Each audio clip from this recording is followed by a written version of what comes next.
Well, welcome everybody to Cinema Center for the post-film Q&A for the films we just saw. That was quite an interesting trek through the mind of several characters. What did you guys think?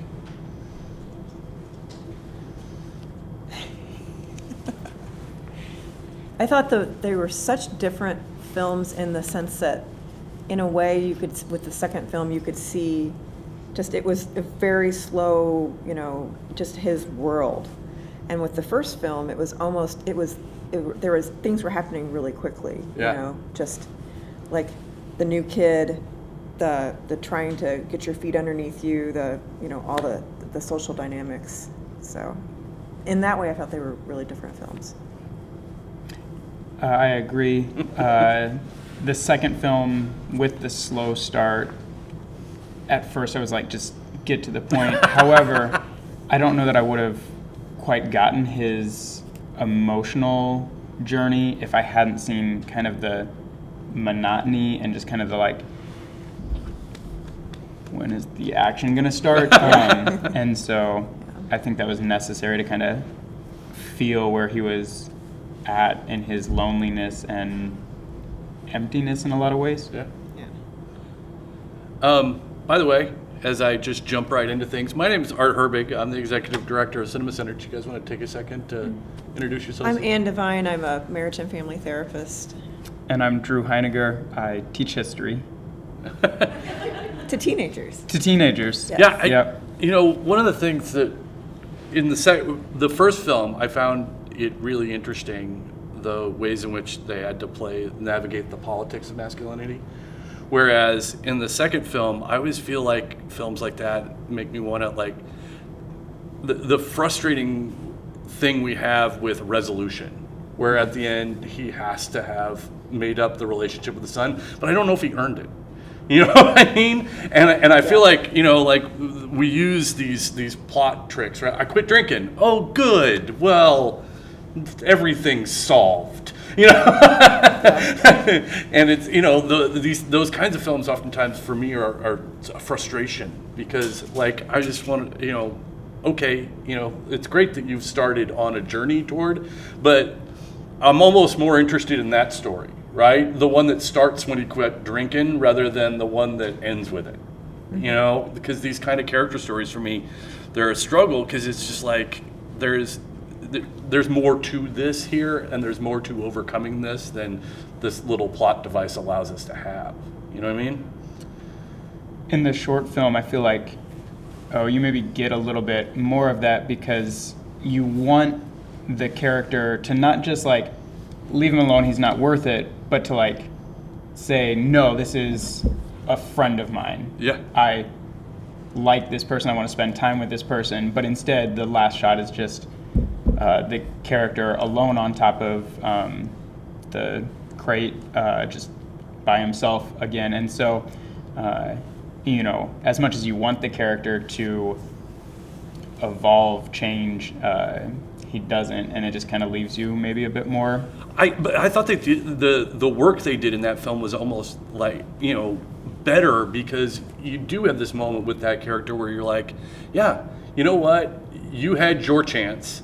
He had his chance. He stepped up, and now you've got to deal with the fact that you weren't the one that had that kind of empathy for somebody. Mm-hmm. And I almost thought the work that was done in that film was more compelling, at least to challenge how we traditionally think about these things. I mean, I was thinking in terms of that was very, it was all the male relationships. Mm-hmm. And if they had been female characters, you might have guessed that the relationship could have been more overt. They could have talked about, what you did to me, or all that kind of stuff. But it was just, none of that can be spoken, I think, with young teenagers, especially in that kind of, the setting of poverty and, that kind of thing. So I thought, it was felt very male to me, mm-hmm. How rough that is. Well, getting the opportunity to explore that tension. Mm-hmm. And because the fact is that we do have these weighing conceptions of masculinity that are heavy, that men carry around, and getting the opportunity to unpack a little bit of that and the isolating that it can be. You know, and in the little short time they had at the beginning of the film, I thought that they did some really nice work of the weight of that and how that can weigh us down. Yeah. Their conversations felt very authentic to teenage conversations, because rather than talk about anything meaningful in their lives, we got a debate over music that resulted in your taste is garbage and none of your music is good enough, and then a solid your mom joke, which pinnacle of teenage humor. And so they talked very base level without getting into, like, there's that brief moment where it's like, oh, did you mean something by this look at where I live? Yeah. Or you're like, oh, maybe we're going to get into, nope, I didn't mean it, and then move on. And that's about as deep as their conversations go. So feel free to submit a question via Slido. I have the tablet here to moderate it, or if you'd like to raise your hand and ask a question. I think there's a question from some random audience member over there on the side. Random. It's interesting, the title of the panel, the block, I think, colored brain, as I was viewing it, kind of tying it all into issues of masculinity that probably wouldn't have necessarily gone there immediately in the films, but I did find it interesting that, you know, these were male characters and they were sort of printed on the screen like we typically get from a superhero or a major exciting protagonist, you know, cop or something like that. These were real kind of get into the head and kind of get into the culture of what it's like to be a teenage boy or a man. I don't know, I found it really interesting, and I found it very relatable, and even though the second film was pretty slow, I agree with you. I think it was very purposeful.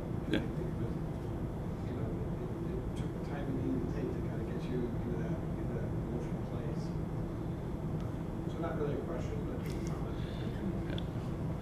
I struggle with that because, you know, the empathy we feel for this character, right, which is what they're spending so much time building at the beginning. I just feel like we've told that story, right, a lot, and the empathy for the troubled character.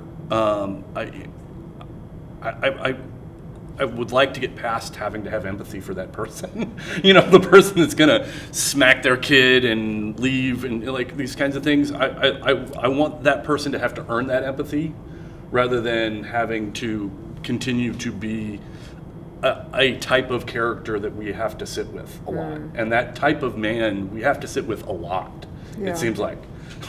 Yeah, he wasn't, you know, I kind of, there was a piece of it, you know, if you stretch, you know, he was an addict, he was an alcoholic, and so he was just doing that subsistence living.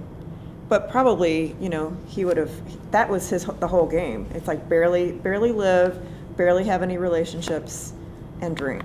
And yeah, it's hard to feel empathy for that, you know. So we don't know what he was running from, you know, if there was a hero story, you know, but probably not to abandon your girlfriend and your child. So, like I said, I feel like the movie I wanted was the movie on the back end, right? Once he's quit drinking, what are the steps in the process he goes through to be the kind of person that I potentially want to have empathy for? Yeah. Other questions? You know, it's funny because, you know, I was joking before the films that, you know, sometimes I have my executive director hat on, and sometimes I have to put my professor hat on and stuff like that, and I find myself thinking about, you know, masculinity, and it's one of my areas of research for, you know, when I'm the rhetoric professor, and you know, I think Derek's right that, you know, when you put that, you know, explorations of masculinity title on a panel like that, or in a set of movies like this, it forces you into that moment of, well, what do they have to say? You know, what? Yeah. And so it's really interesting to me to kind of think about what these kinds of films have to say about masculinity and those kinds of things. And so, you know, it's funny. I know as a teacher also, that you have a lot of, you have students that are going through these things and that kind of thing. And I'm wondering, what kinds of things, how do you talk about it with your students and with your patients? Like, how does masculinity come up as part of your conversations? Yeah, so in history class, we explore a lot looking at gender norms and gendered expectations. The conversation that most comes to mind in relation to that is, I used to teach U.S. history. I'm now a world history teacher, so that's a big change. But in U.S. history, there's that 70s kind of stagflation and like the loss of jobs as jobs go overseas. Also during the Great Depression in the 1920s and 30s, late 20s, early 30s, where a lot of these jobs are lost, and looking at that expectation of masculinity as breadwinner and provider, and when that goes away, how men have to deal with that. And I've had some good conversations with students as far as like, where that leads and where that identity being tied up in occupation and in providing through labor, how that can lead to then depression, substance abuse afterwards when that identity is broken or taken away. Yeah. How about you, Ann? How does it come up in your work? Oh, just like the generational sort of trauma in terms of, I always, when I have new people come in, I always ask them about how their family was. What did it look like, and what was the relationship with mom and dad? And so it's very, very interesting. And I don't know. I think what I love about part of what I do is that the kind of family you've had doesn't dictate what you're going to be, but sometimes you respond in a strong way. I want to be like dad. I don't want to be like dad. And I would imagine that, the cool thing about the first movie is that those kids, there was no mention of dads. You don't know if a dad was around. You don't know if they were living up to the soccer. I don't know what you thought. So the soccer player, and he said, "Pa, was that his dad or like a brother?" He looked very young. Yeah, he did look very young. So I don't know. I didn't understand that, but there was some sort of relationship there. So Yep. he was not completely alone. So I don't know. It's interesting. So we have a crowd question. What kinds of non-typical masculine identities or relationships do you think we should see more of on screen?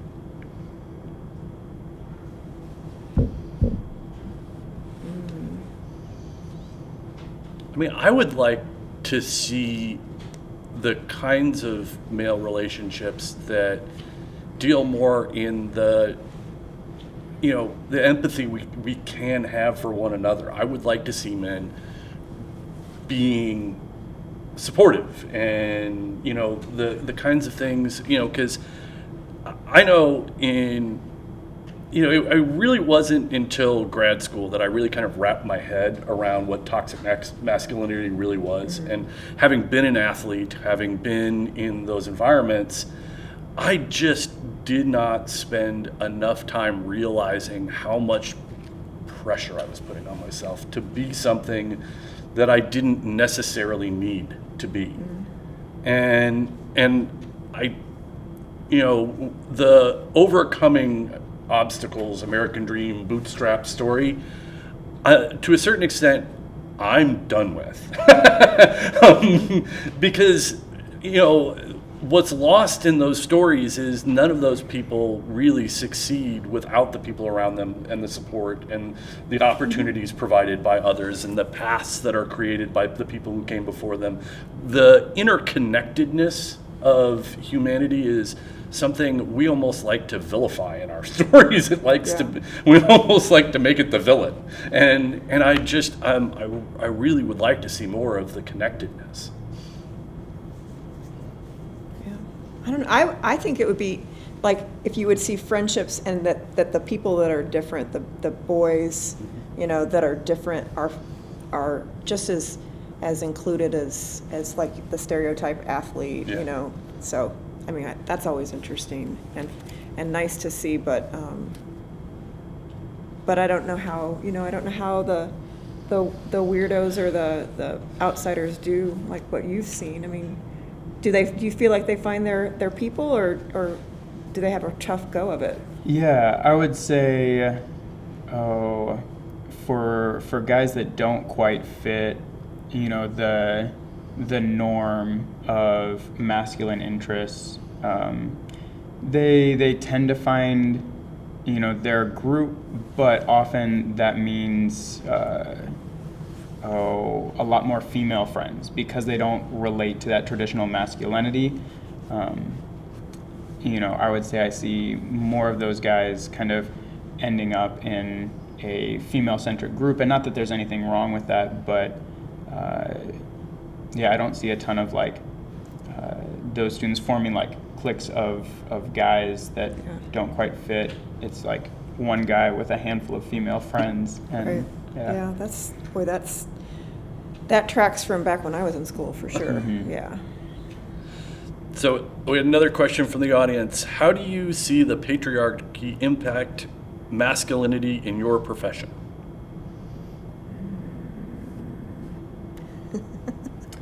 I for sure see students that have that certain expectation. We were talking about, we had to make a school announcement not to bring in blankets because of sanitary issues, and it got us into a discussion on bed bugs, and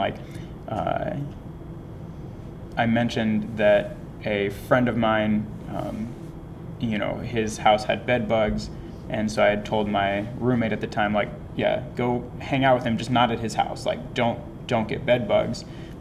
You want to go watch a game at Buffalo Wild Wings, great. You want to go to a movie, great. And I had a male student that was like, go to a movie? Two guys going to a movie? And that was well, you don't do that. And I'm like, do you just not have friends? I don't know. I'm like, oh, that's too far. That's pushing the gender bounds to I don't know, just go hang out. The Buffalo Wild Wings, okay, that's a neutral masculine place. We can watch a game, eat some wings, but whew. Yeah, Dark room movie theater, too much. Yeah, the movie theater would be too much, but right, they can go to a sporting event together, right? Yeah. That would be okay. And so there's that policing of acceptable and unacceptable, the no homo type of comment, oh yeah, I like hanging out with this person, but no homo, just to be clear, platonic, and needing to safeguard that because not wanting to be perceived in that way is still very much a thing that I see. Jump off on that. It's one of the first films, especially. I just kept thinking, wow, all the unwritten rules. So many. You can feel them, you can sense them. Nobody really said anything terribly meaningful or implications was good. But man, a lot of implications. It's funny, the next question that popped up kind of ties into this nicely. And it says, it seems like loneliness as a whole runs through these films. How do you interpret friendship within masculinity?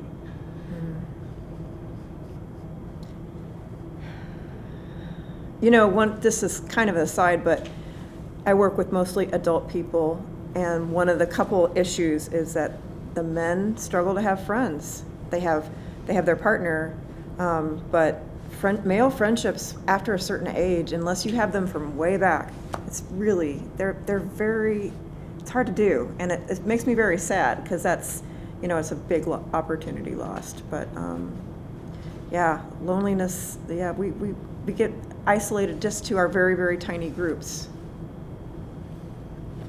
I would agree with that. I mean, that putting yourself out there just to make a friendship almost feels like a bigger leap sometimes than just asking a traditional heterosexual partner out on a date.